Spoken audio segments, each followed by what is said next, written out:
Hello, welcome. I am Tim. Uh, Whoa, that was weird. Oh, hey, welcome. Thank you for the follow there. So I'm Tim, and I'm working on a ttrpg based on my book series called Tall Tales. Now, I had written out some rules about this before. I'm running into a bit of a problem. How's it going, Meraki? Is that how you pronounce that? I'm going with Meraki unless I hear otherwise. Um, Welcome to the show. Thank you. So I have this book series that's paranormal horror and urban fantasy, and I was making an RPG for it in Discord. It was supposed to be a Discord RPG. It didn't really work out, but I've taken the rules that I written for that, and I was working on making it into a rule book after editing and changing some stuff, making it into a rule book that I could use. I'll take a look in a little bit. That I can use to play, or other people can use to play in the world of Tall Tales and kind of explore it some more. The problem is, you may see over here on the side that only the gameplay one has lines on it because everything else has been lost. It's all missing. It's all gone. I don't know why. So I have to from scratch rewrite the whole thing. So I figured I'd hang out with people while doing that. So this is the overview of the whole thing. Right there, and on your screen, you can see is a basics, kind of what's going to be the basic introduction to the gameplay. As you can see, it's in the very beginning system rules chapter.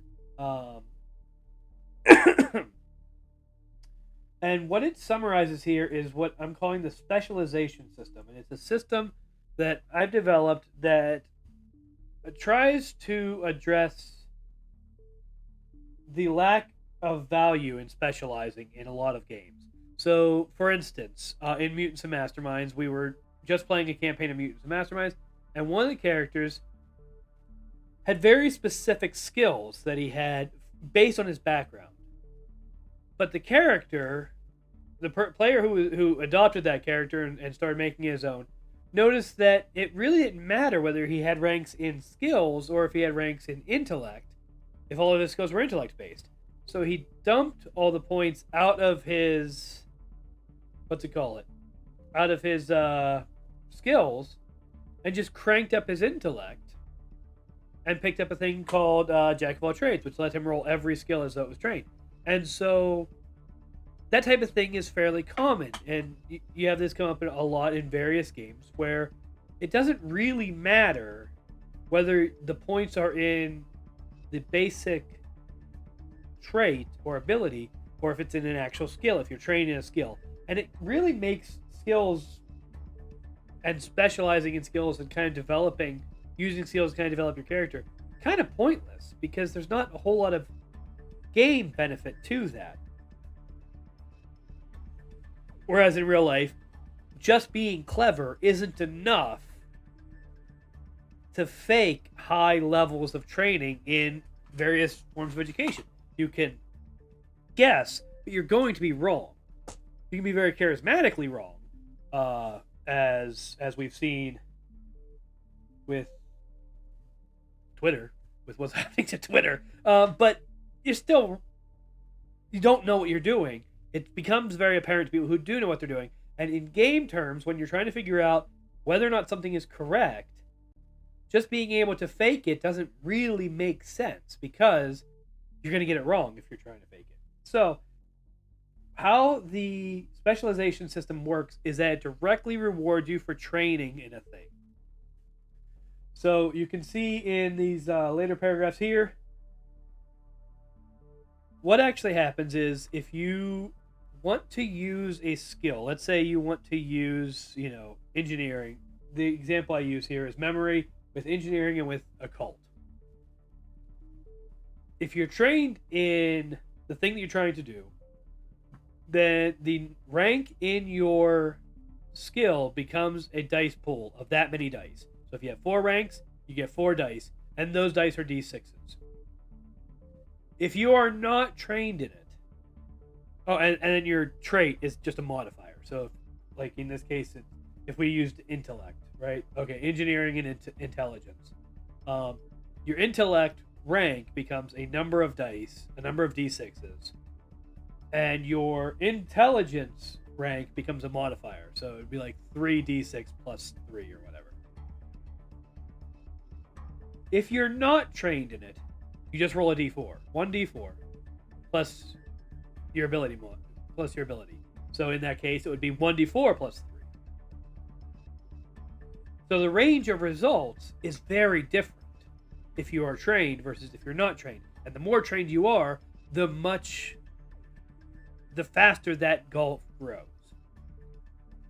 And so that's kind of a big part of how this system is built around, is that idea that if you are trained in a skill, it should be very apparent, rules-wise, that you took training, that you know what you're doing. So that's kind of at the heart of this system, which is why I'm calling it the specialization system. Doesn't roll off the tongue as easily as D20, but a lot of the good names are taken. So,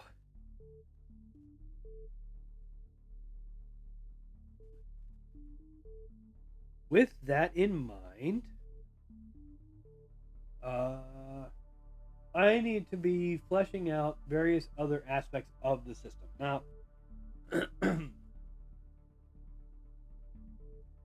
so if people have input while I'm poking at this, feel free to say so, and maybe it'll be useful. But I kind of have some idea on where I'm going with it, but there are little bits that I want to explore. I'm still kind of working out. The traits, for instance. So the basic traits that I have here are grouped into 3 categories: physical, mental, social. That's not a unique thing to the system. In filling those out, I've been debating a lot about what things belong in traits and what things belong in skills. And the social traits are the hardest, because in some systems, like in D&D, deception is a skill. In most systems, deception is a skill, and you roll it with charisma.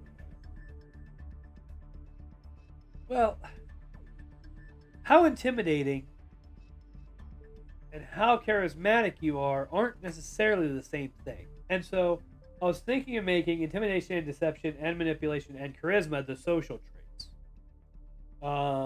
Rather than having those 3, manipulation, deception, and intimidation, be skills that you roll with charisma. Because I don't think I run into this problem a fair bit with, like, okay, you've got this orcish barbarian in D&D, for instance, where you got this orcish barbarian and they don't have high charisma because that's not how they're built. They're not built to have high charisma. But then because of that, they don't have high intimidation. Well, maybe their intimidation just isn't built on charisma. But you don't really have a way to do that in systems that treat them that way. So, I'm not doing that. So I'm moving them into traits themselves. You can be naturally intimidating without being charismatic, is essentially what's happening. The tricky part is going to be making skills that work off of those things. So that's going to be something I'm going to have to work out. But for right now, I'm focused mostly on the actual system and the specialties and the this stuff. Where's it at? The natures. The other thing with this system is that there aren't classes and there aren't races. There are natures and then there are expressions. Tall Tales, like I said, paranormal fantasy, urban fantasy, paranormal horror. And so it has a lot of different creatures in it. And rather than trying to make stats for werewolves and stats for vampires and stats for ghouls and stats for zombies and on and on and on, all this other stuff. What I've done is I've created groups, and then expressions will be how you do that. So let's say you want to make a werewolf. Well, there's multiple ways to make a werewolf. You could be a nature spirit that manifests in human, kind of humanoid or wolf-like form.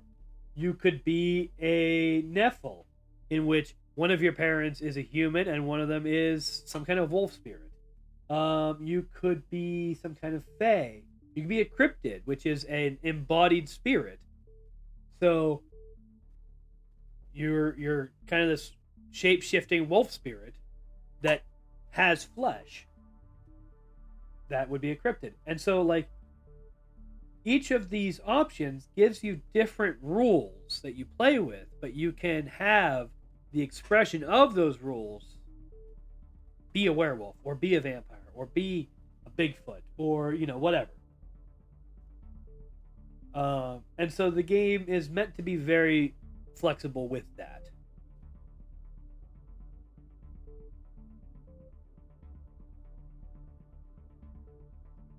So I need to describe that. And character concept is going to be something else, which I will get to later. The nature.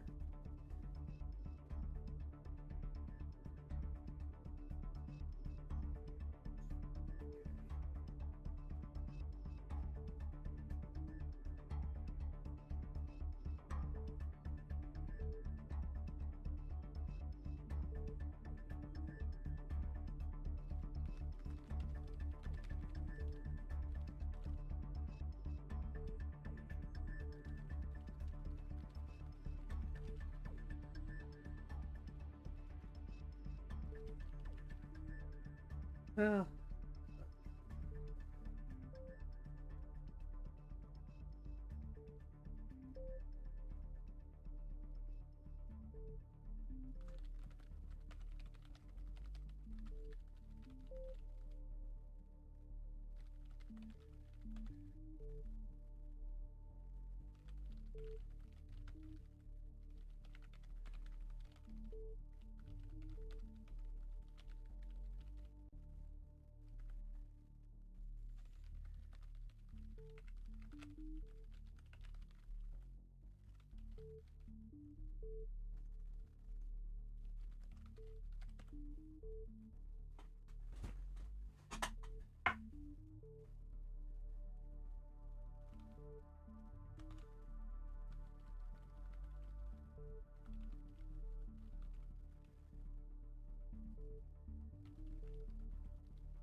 I'm writing this in Scrivener, and so there's a lot of stuff that is formatting that will happen later, like making these lists look nicer or putting headings and stuff like that.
So the ontological gap is something that is explained in Tall Tales. Essentially, ontology is the philosophy of being, of existing, and so sort of that's a very rough summary. But in Tall Tales, the ontological gap is a theory that is presented in either Volume 2 or Volume 3. I have to check. I don't remember if it made it into Volume 2 or if it's in Volume 3. But anyway, which is still being written. I'm actively writing Volume 3. Obviously not right the second. I'm actively writing this. But, I'm working on Volume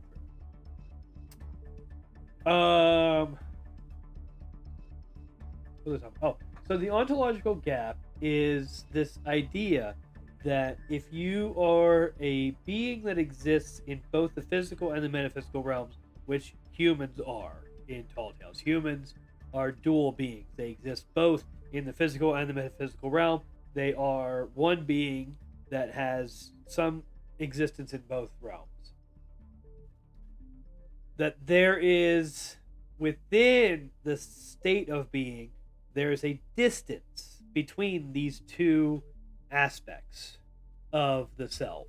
So there's the physical self and the metaphysical self, and there's a little bit of a gap between them that, communication passes through. And so your mind in Tall Tales is part of your metaphysical self. It's connected enough that you don't necessarily register a difference, but it is disconnected enough that you are not constantly aware of what's around your metaphysical self. So you don't have constant knowledge of the spirits that are around you or the ghosts or whatever.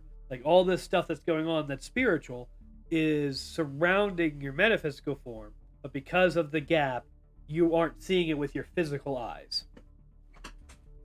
Is essentially how that is explained.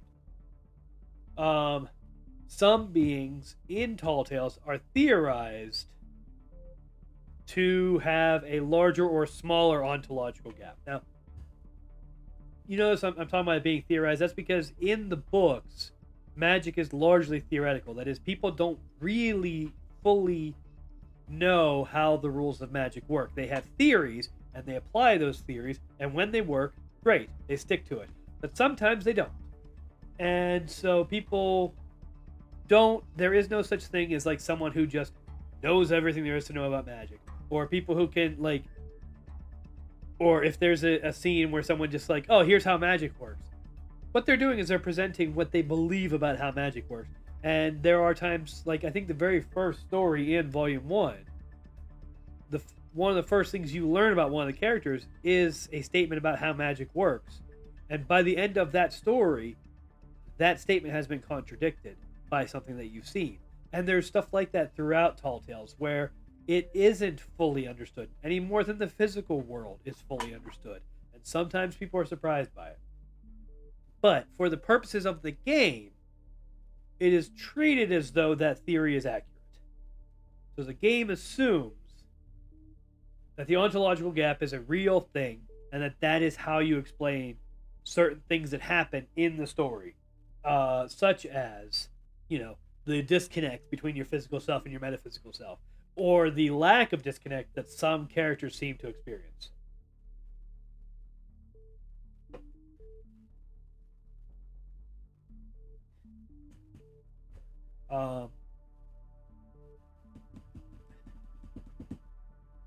It also explains things like possession and mind control and stuff like that. So that type of magic utilizes the ontological gap. So, like, how does a spirit possess a body in Tall Tales? Well, according to this theory, a spirit slips into the ontological gap so that they are disrupting the communication between the spiritual self and the metaphysical self and the physical self, and therefore causing the physical self to treat that spirit as the metaphysical self. So, you're kind of hijacking the signal and replacing it with your own signal. And that's what possession and that's what mind control, stuff like that, are in this theory of the ontological gap within Tall Tales.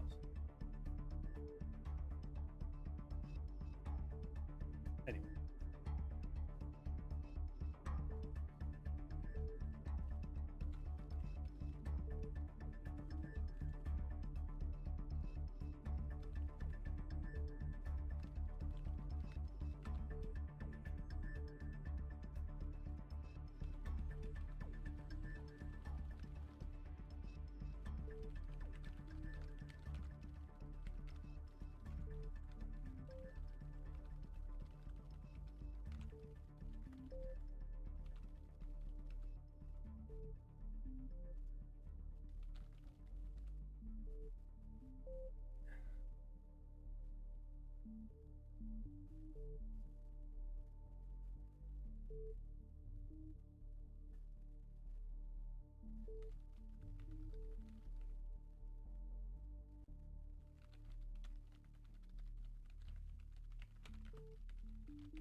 The trick is gonna be balancing these.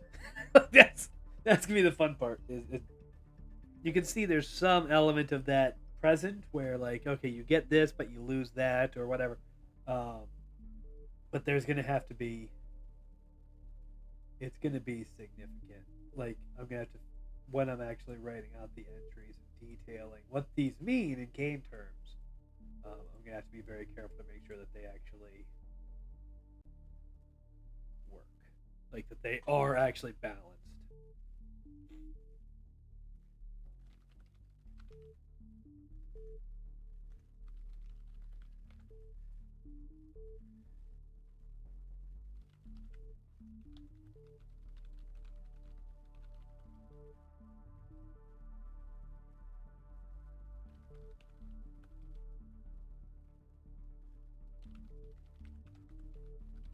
That at least one I'll have to get into when I go to write their section.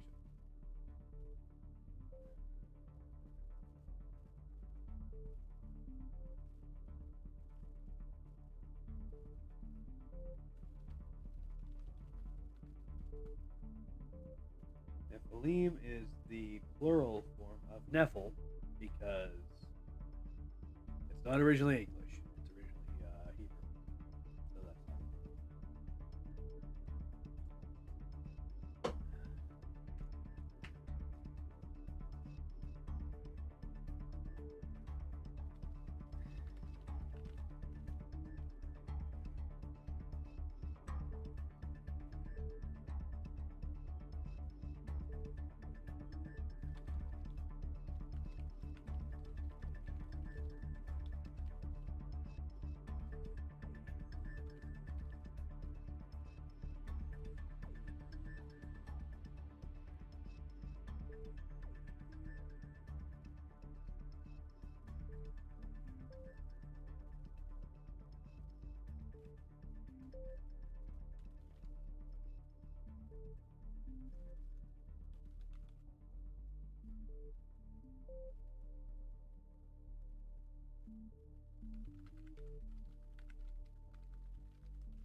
Why that's a problem. When I go to explain it in detail in the section.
Yeah.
Okay. Anyway. How did I define the difference here?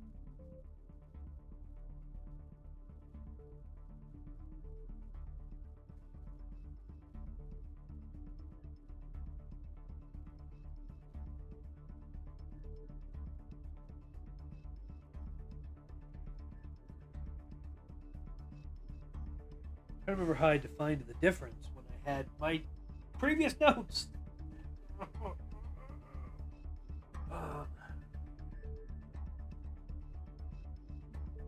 so nature spirits are manifestations of the light. Right, okay, that's what it was.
That.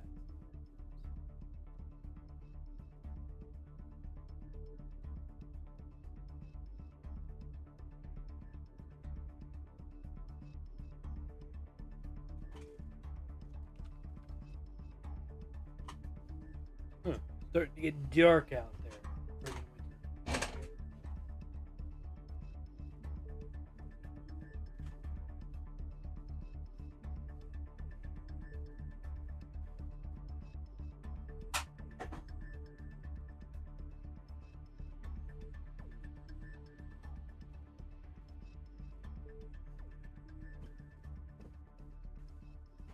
Okay.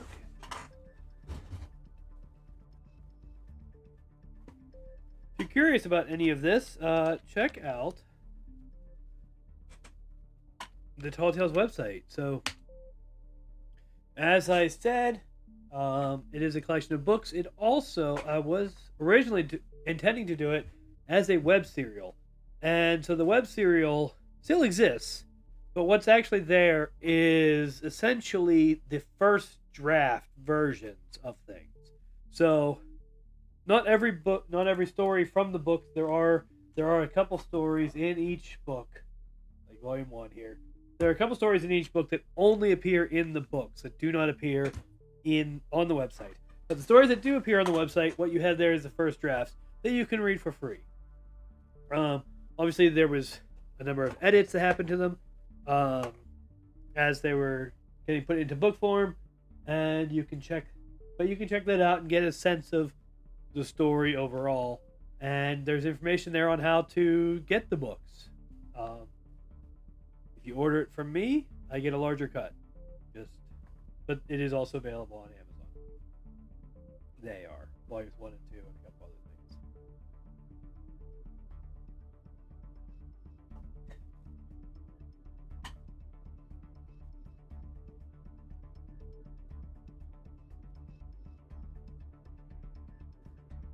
Now, these lessers are because there are greaters, which are not. See, down here. They are not, in fact, playable characters.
Okay.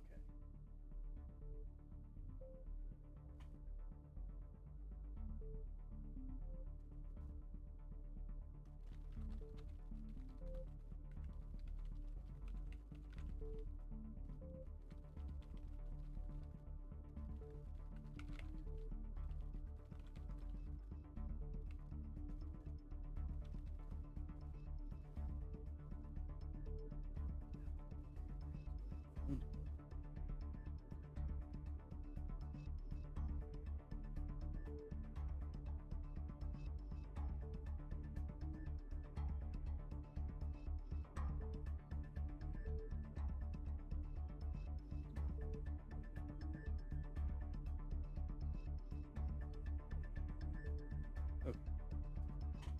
Mostly Twitter stuff. I'll look at that later.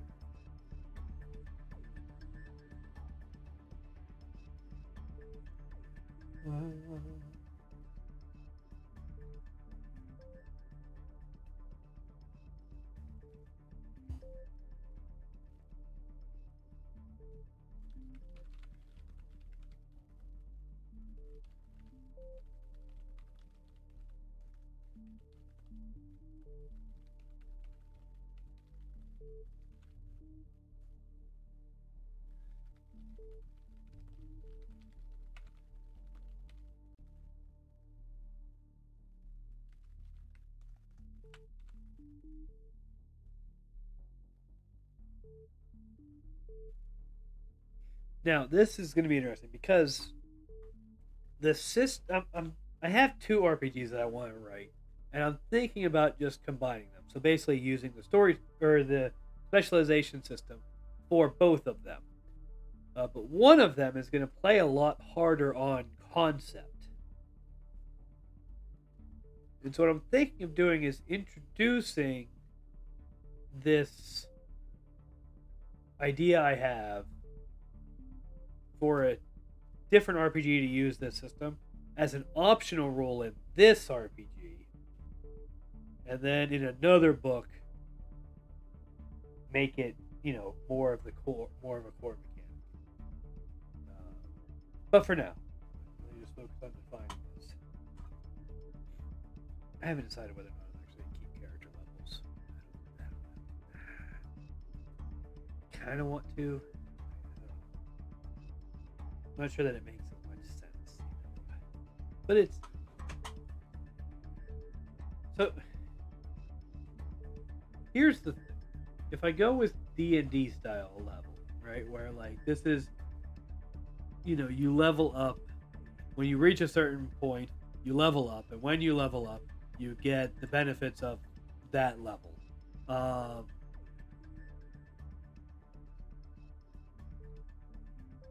Then I kind of don't like that system for this game because it means that you get increases in batches, and I don't think that really fits the vibe that this game is going for. The alternative that I know of is leveling like Mutants and Masterminds does, where level is kind of abstracted from how many points you've invested in your sheet. You have this many, every 15 points in Mutants and Masterminds that you spend on your sheet is a level, or that you've gained is a level. And the benefit to that is that in both cases it gives a rough guide. If you want to make a character or a villain or a monster or something that's challenging to the players, and you can look and say, okay, well, the players are at 5th level. I think that based on the number of characters and the build that they have and all this other stuff, I think they can face a 7th or 8th level threat. And then that you can define from there, and you have a very clear description on what constitutes a 7th or 8th level threat. And you have that in both styles of doing leveling. And so it's very handy for the game master, in this game called narrator, to have characters have levels, because then you can easily work off of those. But I'm not sure I actually like either way to make levels be a thing. I guess of the two, I lean more towards the Mutants and Masterminds way. But I gotta figure that out. I'm not gonna figure it out right, but I do gotta figure that out. Whether or not I'm gonna do levels, and if I am gonna do levels, how I'm gonna do levels, and how that's gonna be translated. Whatever. Anyway.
What's the Golden Throne?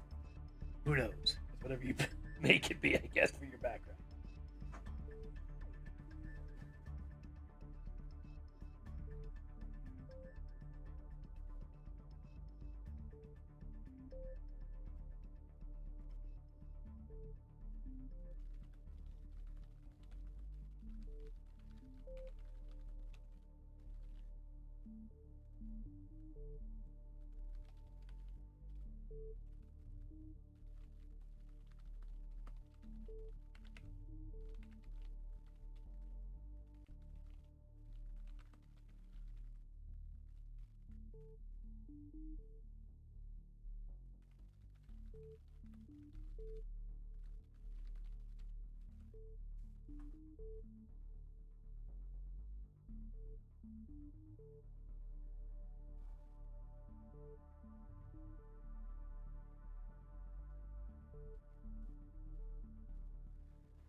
And I'm kind of borrowing this idea from the World Dark. But I don't like their list. I don't like that they have like these concepts. I get why they did it from a game building perspective. I just don't want to. I don't like it. I think that for this story, for this type of game, it's better not to have that.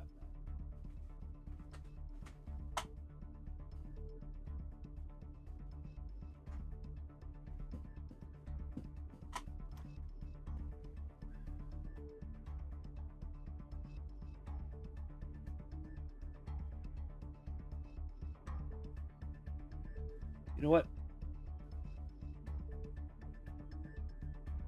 It's starting to get chilly here. I should start a fire. Hold on.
All right.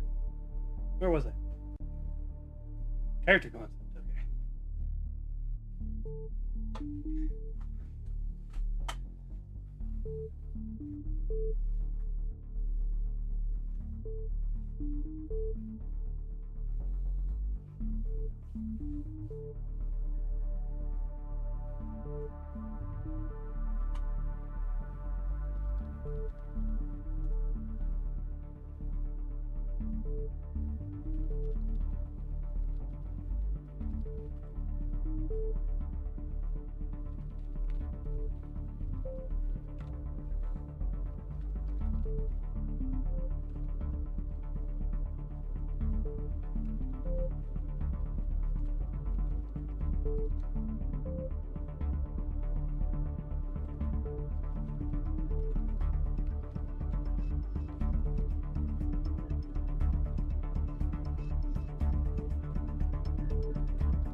Okay. Math. Okay.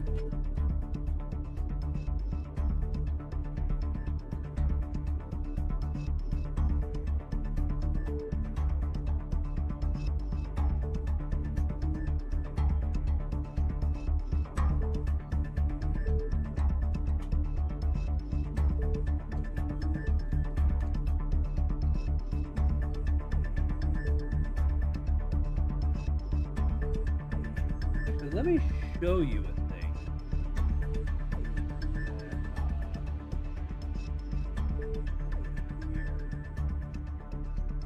So this is kind of happening.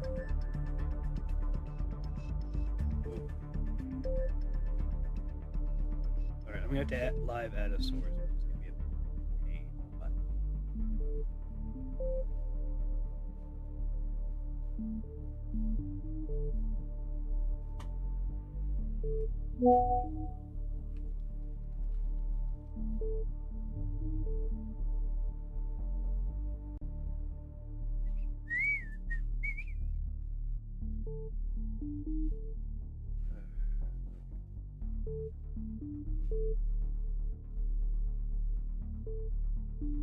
There.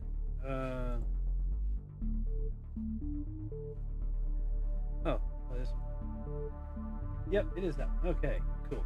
I want to be showing you that one. And let me just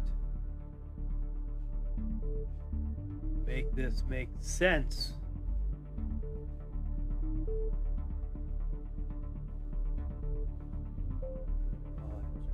Oh,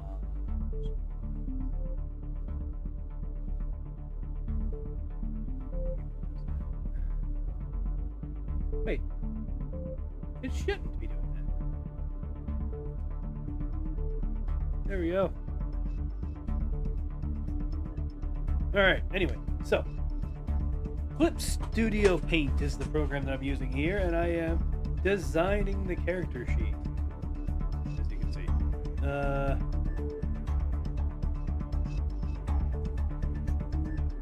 The blue border is just the print area, basically.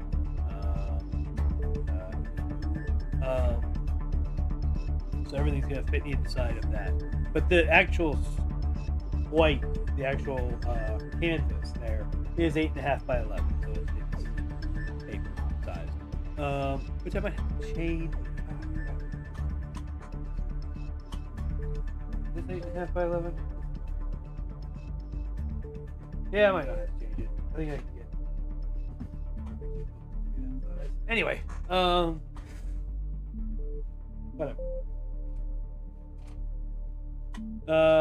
My point is that I am creating the sheet kind of as I go, poking at it. So name, concept, player, the stuff that you just saw up there. Nature and expression are going to be on the second line. In fact, I might as well go ahead and add those. That's the wrong size. What size is that? 10? Good God.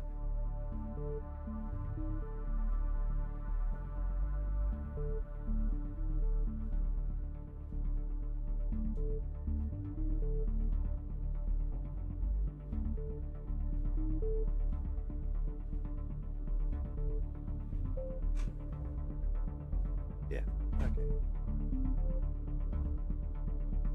Grid back on.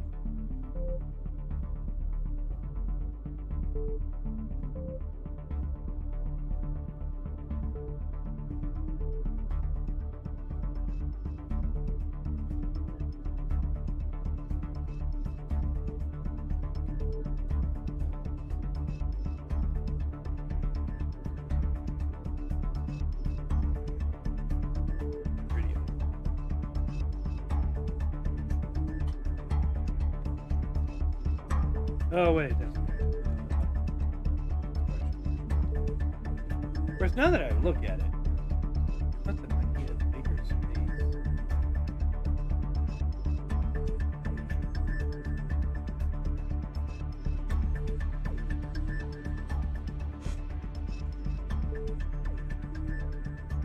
You know what? I'm gonna move because player doesn't need that big of space. Player.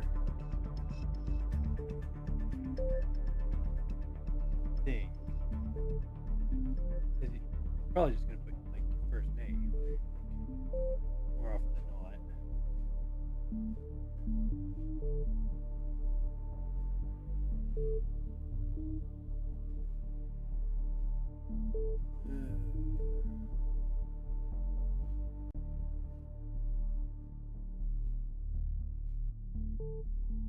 That's probably not enough space.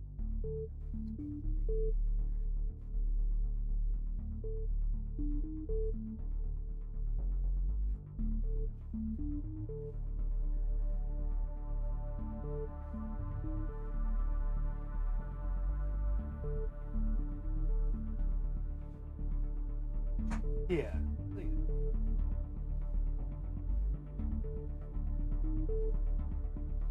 Well, I need a smallish pen if you're writing, or smallish pencil. If you're gonna write complicated concept, but you can fit a concept in there. Fit expression. Nature. Nature is obviously much smaller. Words, because they're just one word almost.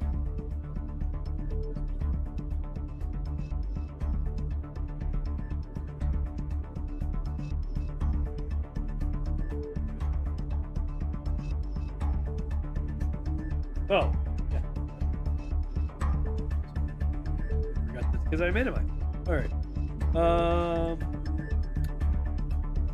Then down here is like demographic stuff.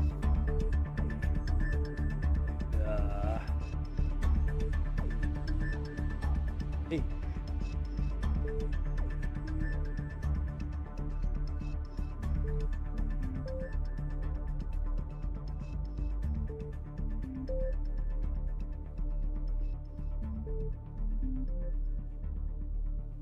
A whole lot of room there. I mean, some spirits, I guess, could be thousands of years old, but probably write a couple thousand in there. Let me think here.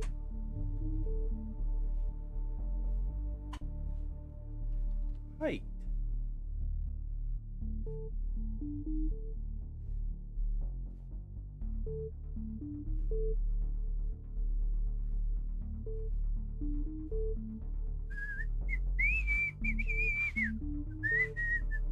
There'll probably be plenty of space to write height.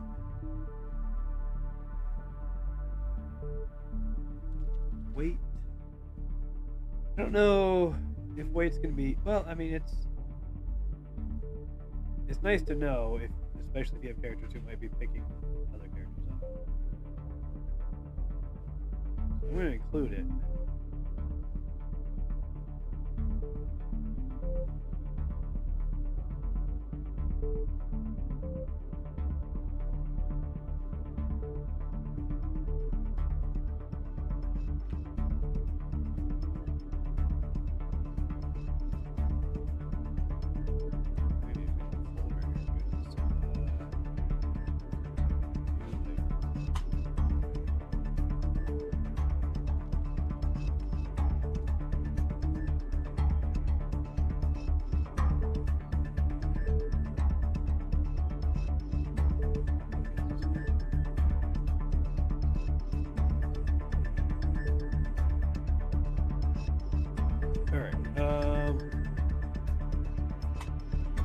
Hair, skin,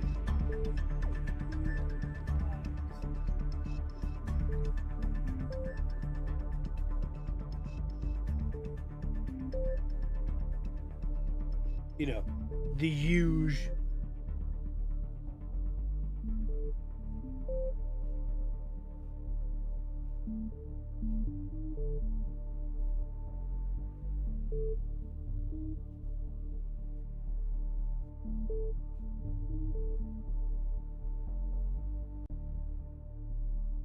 Gonna eyeball the distances there. That'll probably be fine.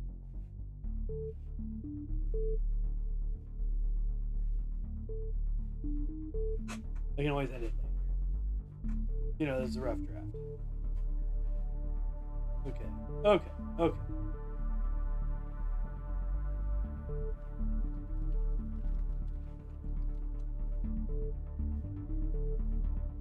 Okay. Now, got all that stuff. Now I just have to have, you know, the rest of it. Okay.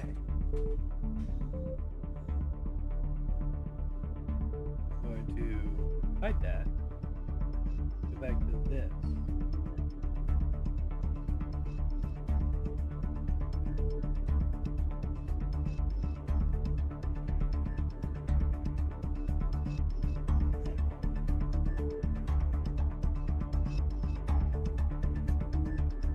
I'm going to do a point by system. Well, maybe.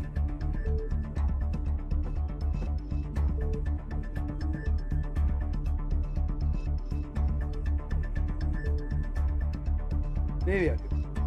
Oh. I never turned the music back down. Oh my goodness.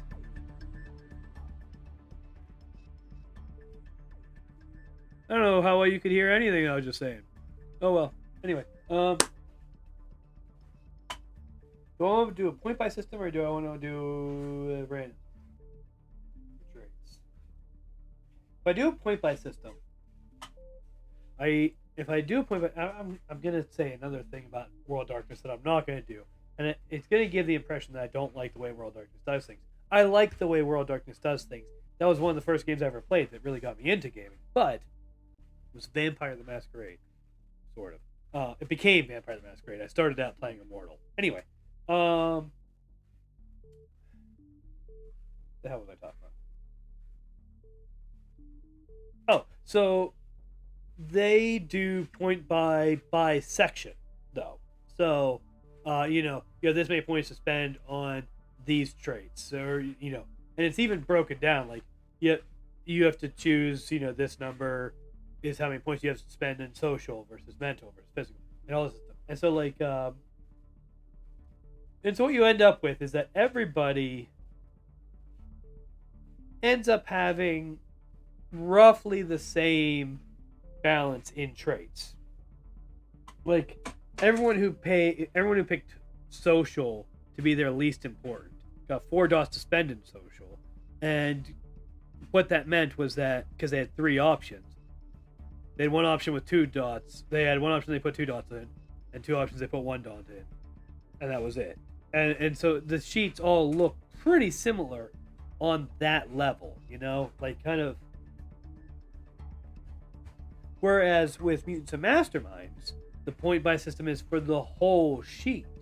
So you just have a pool of points, and then different things on the sheet cost different values, and you kind of decide how you're going to handle that. And so you have characters who might not spend any points on any traits, and spend everything on powers and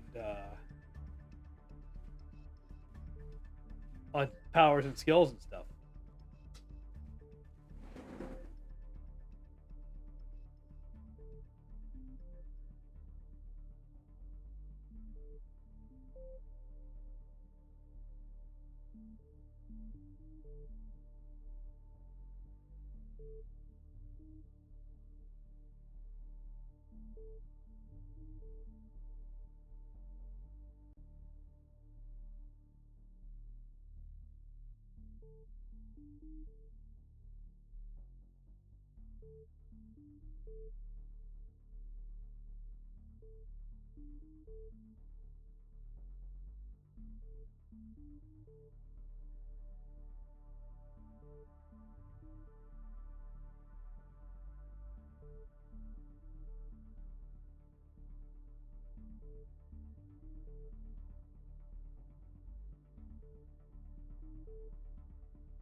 Now, the benefit to doing a point buy system like that is that you get more complexity, you get more variety in characters.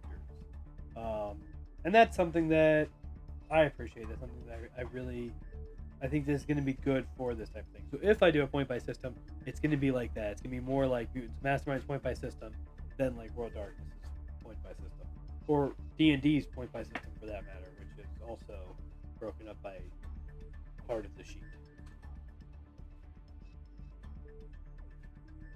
But I can't write this section until I know if I'm doing that. I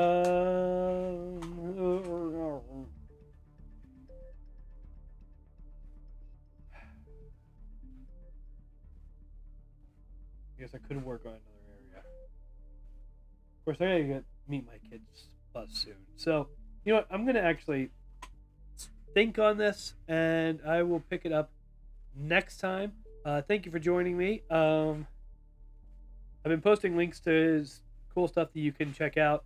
But I want to remind you that we do have a Discord at Reverend Haberdashery. You can join us there, hang out, maybe get involved in some of our games, and or just chat.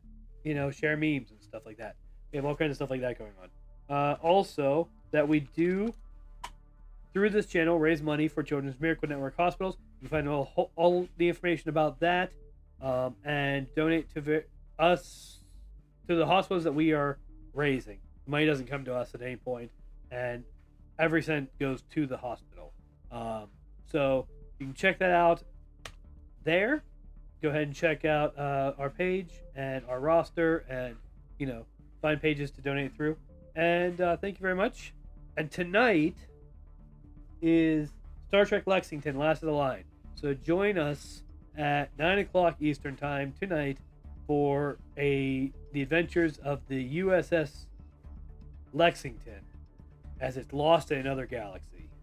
So check that out. Meet us there right here, Rabbit Haberdashery, at 9 p.m. Eastern Time tonight for the continuing adventures of the USS Lexington. Thank you very much, and see you later.